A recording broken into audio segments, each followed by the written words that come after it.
So earlier I was reading some stuff from Carrie Bryant and some feedback that she had given on our PD day. And one idea that she was fleshing out in our space was the idea of teaching tone. And she had an example of students writing a letter or something in an angry tone and then submitting it to AI to have it revise it into a more professional tone, allowing students to kind of see some of the differences and what it created. I think that's great. I think that's a great way for students to do some writing and then be able to see their writing transformed. Another way is that we can put some of the practice in the students' hands and go kind of vice versa. So this video is going to talk about how maybe you have this standard that you want to focus on. So for her, it's identifying tone and being able to maintain a tone.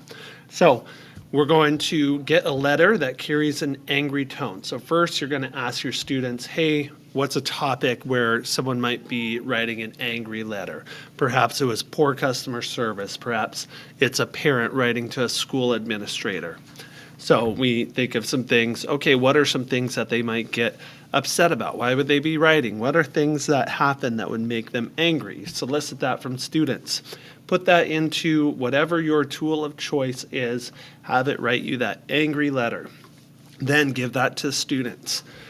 They're going to analyze that letter, identifying those specific words, phrases, sentences that give it that tone of being kind of an angry one.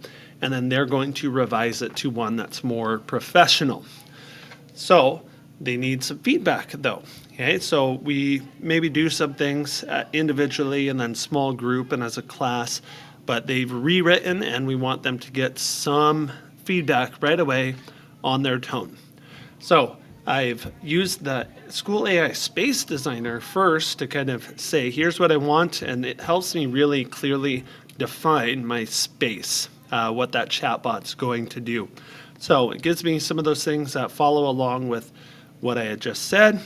I have it draft kind of the main prompt right here, and then I can cut out some things and revise things as I want, and then I pop it into here. So here's my example. Okay, so I paste in the one that I gave to students. Okay, so the student is pasting this in. Okay, they've already annotated this, but they're pasting in the original, and now they are pasting in their revised one. It's going to give feedback on how well they changed the tone and what that tone is and what techniques they may have done to change that tone. Then it's going to ask for some reflection questions here, like how did you change it? How did you make it more professional? What did you notice that stood out as angry to you?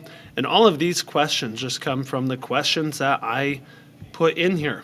Okay, so I had put these questions in here because that's what I want my students to reflect on.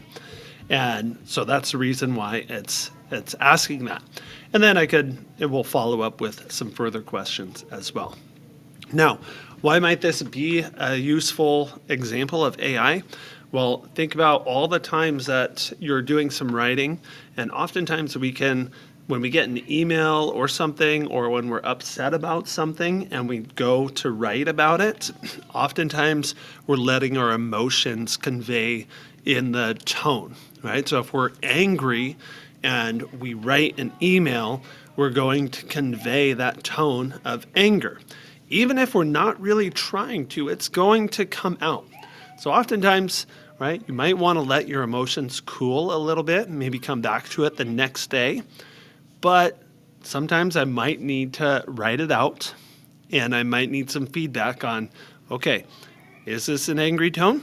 Is this professional or is it sarcastic? Okay, what are some things that I could change? So I can write my first draft.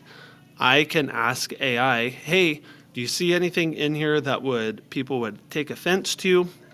After I've looked it over first, of course, I want my eyes to look it over. It might point some things out that I didn't really miss because it's being objective, I'm being subjective. And then I can continue to revise. So this application builds on these ELA literacy skills and is applicable to real life with good AI use.